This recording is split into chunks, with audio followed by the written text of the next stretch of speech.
Hello everyone, welcome to my YouTube channel Steno with Raj. This is owned and presented by me, Rituraj Singh. As I said in my previous video, in this particular video I will be telling you about how to cover the syllabus of English, what are the steps which we should undergo in order to cover more and more syllabus and in order to gain more and more marks in the final list. तो English की कुछ videos रहेंगी, उसमें से सबसे पहली video will be about newspaper. Why it is important to read newspaper, what role does it play in our scoring good marks in the merit list, and why it is important. So before beginning with the actual video, for those who are here for the first time, let me just introduce myself. My name is Rituraj Singh. I am a native of Kanpur district of Uttar Pradesh. I am currently working as personal assistant in National Investigation Agency. So let us begin with the actual video. सबसे पहली बात यह आती है कि why should we read newspaper? कोई भी exam हो, be it X Y Z, newspaper is always important. हर कोई कहता है कि yes you should read newspaper. The question is why. तो उसके कुछ रीजंस हैं. सबसे बड़ा रीजन तो ये है कि it helps us in understanding what does reading actually means. हमारा कंसंट्रेशन इंप्रूव करता है. और बड़ा ऑब्वियस सी बात है कि अगर आपका कंसंट्रेशन इंप्रूव्ड है, आप फोकस्ड हो, तो your confidence will also be immense. आप किसी भी चीज को मोर अथॉरिटी, मोर कमांड, मोर एप्लॉम के साथ बोलते हो. नॉनदलेस आपकी रीडिंग स्किल्स, आपकी अंडरस्टैंडिंग स्किल्स और कहीं ना कहीं आपकी स्पोकन इंग्लिश, अगर आप खबर को अलाउड पढ़ते हो थोड़ा सा, आपकी स्पोकन इंग्लिश, आपका प्रोनाउंसिएशन, ये भी इंप्रूव करता है newspaper. As far as the syllabus is concern, bulk of the things can be covered through newspaper. For example, English error finding जिसको बोलते हैं, sentences rearrangement, sentences improving, vocabulary में कई चीजें आती हैं, सब कुछ. और पैराजम्बलिंग जो होती है उसको इम्प्रूव करता है. आपकी ग्रामर इम्प्रूव करता है. आपको नए नए फ्रेजेस पता लगते हैं, नए फ्रेजल वर्ब्स की आइडिया होता है कि हाँ क्या है, इडियम्स यूज होते हैं, वो आपको पता चलता है. आपको कंडीशनल सेंटेंसेस का बहुत अच्छा नॉलेज होता है थ्रू न्यूज़पेपर. ये सब चीजें ऐसी हैं कि आप रूल्स के थ्रू याद करना is very difficult, because ultimately you are required to use them. और आप यूज तभी कर सकते हैं जब आप उन चीजों से थॉरो हो, जब आपने उसको 100 of times, 1000 of times, 10,000 of times भी पढ़ा हो.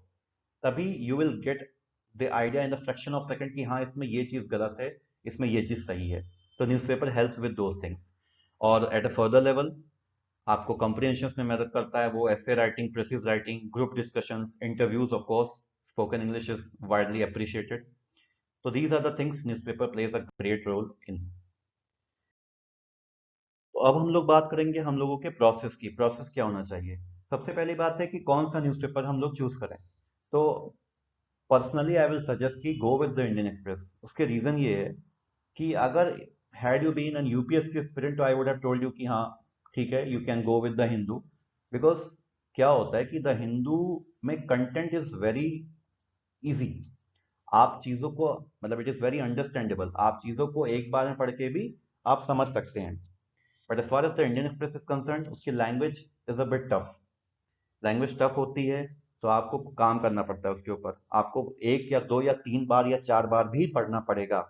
और वही चीज अच्छी है, because ultimately it will help. तो as far as possible go with the Indian Express. कभी भी पूरा न्यूज़पेपर मत पढ़िए. It will end up wasting a lot of time of yours. But सबसे ज्यादा प्रायोरिटी दीजिए एडिटोरियल्स को. एडिटोरियल जरूर से जरूर पढ़िए. It is very helpful. आप सारी चीजों को नेग्लेक्ट कर सकते हैं, बट एडिटोरियल को जरूर पढ़िए. और उसके अलावा प्रोसेस क्या होना चाहिए, वो ये है कि वोकैबलरी बिल्डिंग, ये सबसे ज्यादा इंपॉर्टेंट और सबसे ज्यादा इंपॉर्टेंट पार्ट है ये. तो वोकैबलरी के लिए आप एक सेपरेट कॉपी बनाइए. That copy will be a dedicated copy for whatever words you are marking from the newspaper reading. आप जो न्यूज़पेपर से पढ़ रहे हैं, सिर्फ उनके लिए, उस वोकैबलरी के लिए एक स्पेशली एक कॉपी बनाइए. और उसका तरीका क्या होना चाहिए वो मैं बताऊंगा आपको.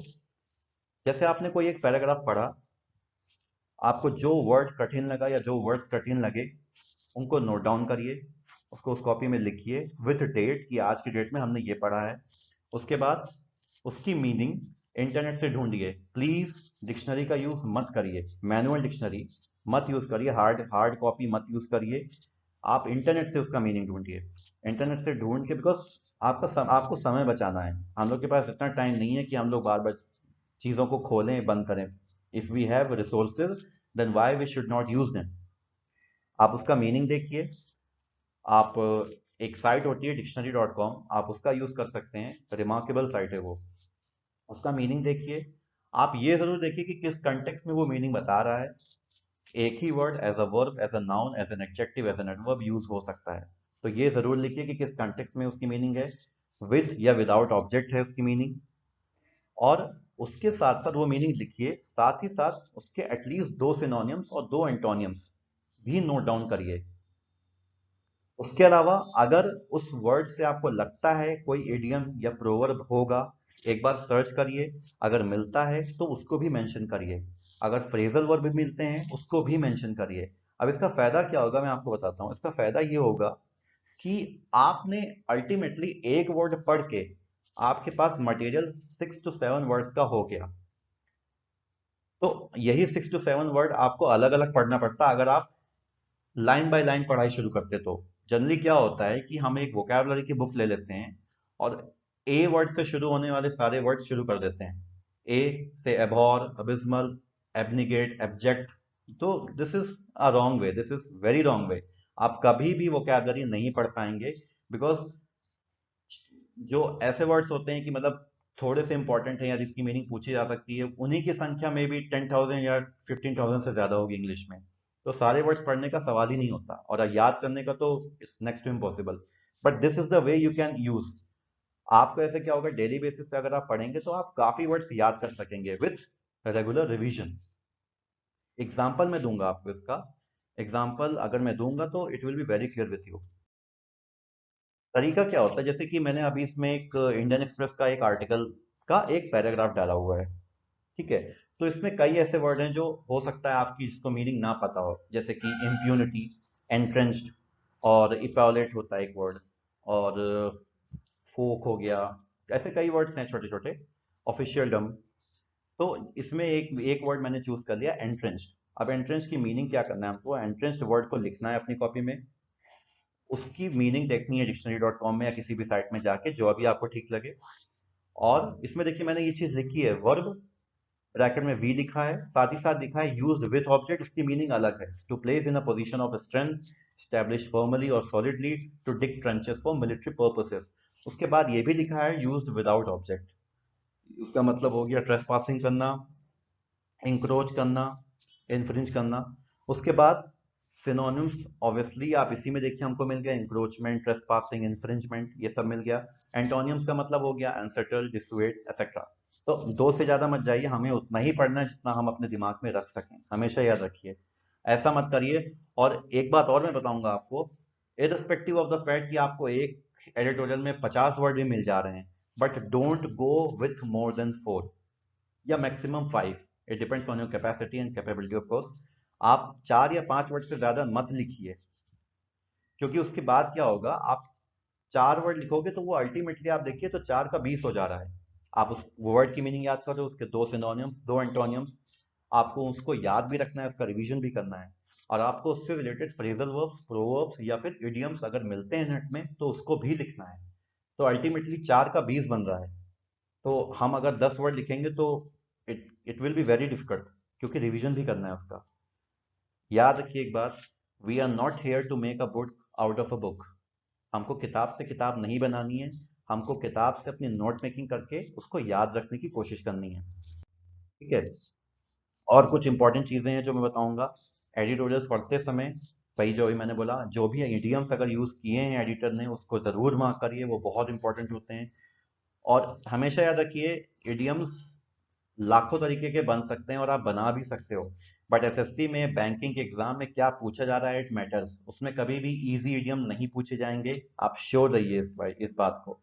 To know the ABCD of everything, इसका मतलब है to know each and everything about everything. तो it will never be asked in exam, आपको भी पता है, तो आप इसको पढ़ के अपना टाइम वेस्ट करोगे। न्यूज़पेपर में ऐसा सब कभी नहीं होता है, उसमें जो जेन्युइन इडियम्स होते हैं उन्हीं का यूज किया जाता है। तो that's why newspaper plays the biggest role in improving your vocabulary. और जिसके ऊपर मैं हमेशा फोकस करता हूँ, रिवीजन इज द की।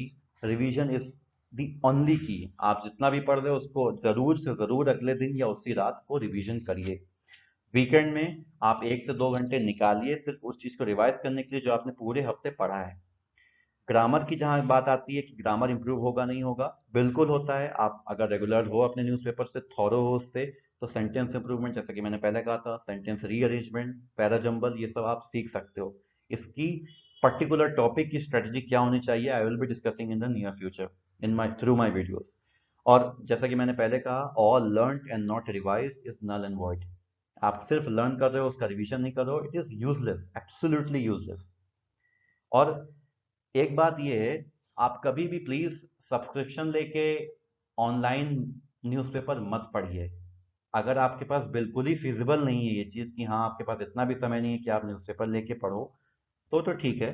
You can opt for an application, mobile application the Hindu, the Indian express की बहुत अच्छी होती है, उसको डाउनलोड करिए, उसमें कोई बुराई नहीं है। आप रेगुलर अपडेट्स भी पढ़ते रहिए। लेकिन if you are preparing for an exam, please please it is my humble request, आप फिजिकल कॉपी ही मंगाइए न्यूज़पेपर की। एक न्यूज़पेपर वाले को लगाइए, डेली डेली बेसिस पे द हिंदू, या अगर मेरी माने तो द इंडियन एक्सप्रेस जरूर पढ़िए। क्योंकि फिजिकल कॉपी बहुत इंपॉर्टेंट होती है। वो आप लोग तभी समझेंगे जब आप एटलीस्ट 1 महीना देख चुके होंगे न्यूज़पेपर को। ठीक है। बहुत सारी साइट्स होती हैं, बहुत सारी एप्लीकेशन पेजेस होते हैं, उनका कोई यूज़ नहीं है। तो बेटर ये है कि आप हार्ड कॉपी के साथ जाएं। अब बात अंत में ये आती है कि क्या चीज़ें करनी चाहिए, क्या चीज़ें नहीं करनी चाहिए as far as newspaper reading is concern. देखिए, मैं आपको चाहता तो मैं हिंदुस्तान टाइम्स, इन टाइम्स ऑफ इंडिया, ये सब भी बोल सकता था। बट वो तब अच्छा है जब आपको सिर्फ न्यूज़पेपर पढ़ना हो पूरे दिन। अगर आपको 1 घंटे 2 घंटे न्यूज़पेपर में देना है, तो उसके लिए आपको बहुत ही स्पेसिफिकली चलना पड़ेगा। मसाला रीडिंग से बचिए। फिल्म स्टार ने क्या किया, कौन घूमने गया, कहाँ हुआ, ये सब के पीछे मत पड़िए। आप एग्जाम की तैयारी कर रहे हैं, आप बॉलीवुड बस नहीं बनना है आपको। ठीक है। फुल न्यूज़पेपर कभी मत पढ़िए। ठीक है। आप एडिटोरियल को पहला प्रेफरेंस दीजिए। अगर आपको किसी टॉपिक में बहुत इंटरेस्ट है, जैसे फॉर एग्जांपल जब मैं पढ़ता हूँ, तो मुझे स्पोर्ट्स टॉपिक जो है मुझे बहुत अच्छा लगता है। तो हाँ, मैं उस समय निकाल के स्पोर्ट्स का टॉपिक भी देखता हूँ, क्या अच्छी न्यूज़ है या क्या मुझे न्यूज़ पढ़नी चाहिए, वो है उसको भी पढ़ता हूँ। उसके अलावा कभी भी न्यूज़पेपर से किसी भी चीज़ के लिए नोट मत बनाइए, चाहे वो जनरल अवेयरनेस ही क्यों ना हो। नोट मत बनाइए। आप एक सेपरेट कॉपी बना के जो प्रोसीजर मैंने अभी बताया उसको फॉलो करिए। और हाँ, 3 दिन का न्यूज़पेपर एक साथ मत पढ़िए, डेली बेसिस से पढ़िए, सिंगल न्यूज़पेपर पढ़िए, तभी उसका मीनिंग सही साबित होगा। और उसके अलावा कभी भी आप एक क्या कहते हैं, आप नॉविस हैं तो आप 2 घंटे तक दे सकते हैं। धीरे धीरे धीरे धीरे 1.5 घंटा, फिर 1 घंटा करिए। कभी भी 2 घंटे से ज़्यादा न्यूज़पेपर को मत दीजिए, वो टाइम वेस्टेज कहलाएगा। और जैसा कि मैंने बताया, हमेशा फिजिकल कॉपी ही पढ़िए न्यूज़पेपर का। एडिटोरियल्स के लिए read it between the lines, read it religiously. आप उसके अलावा आप रिवीजन बहुत ज़रूरी है, आप उसको रिवाइज करिए। जो भी आप पढ़ रहे हैं आप उसको ज़रूर से ज़रूर रिवाइज करिए। और आप देखोगे कि जो वर्ड्स आप कभी नहीं याद कर पाते थे, विथ रेगुलर रिवीजन आप उसको याद कर लोगे। वर्ड याद करने का एक मतलब मैं बताता हूँ आपको। वर्ड याद करने का मतलब ये होना चाहिए कि आप ये देखो, एसएससी आपसे पूछ क्या रहा है। एसएससी आजकल पूछता है कि which is the word nearest in meaning with this particular word. तो वो आप तभी बता सकते हो जब you have gone to dictionary specifically for that particular word. आप तभी बता सकते हो। एसएससी इतना बेवकूफ नहीं है, कोई भी एग्जाम कंडक्टिंग अथॉरिटी इतनी बेवकूफ नहीं है कि 4 एग्जाम्पल्स में 3 ऐसे देगी जिसका बिल्कुल ही कोई मेल ना हो और एक का मेल होगा। नहीं, चारों चारों एग्जाम्पल्स की मीनिंग सिमिलर होंगी। विच is the nearest in meaning, जो क्वेश्चन आता है वो तभी बता पाओगे आप जब आपने वो वर्ड पढ़ा हो, स्पेसिफिकली वो वर्ड पढ़ा हो। इसीलिए मैं कह रहा हूँ, रीड इट रिलीजियसली। और एक कोट मैं बताना चाहूंगा, जैसा कि मैं अपनी हर वीडियो के एंड में बोलता हूँ कि एक्शन मैटर्स। हम लोग जितना भी डिस्कशन करें, if you are not incorporating it into your actions, it doesn't matter at all.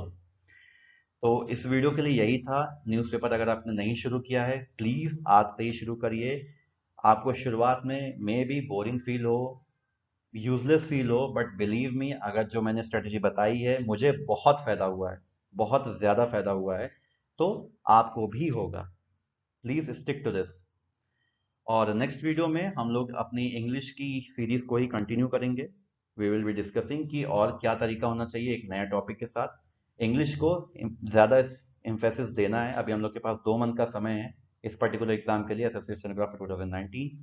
तो इंग्लिश को कवर करने के लिए हम लोग के पास ठीक ठाक समय है, बट न्यूज़पेपर प्लीज़ और प्लीज़ आज से ही शुरू करिए। Thank you so much. All the best.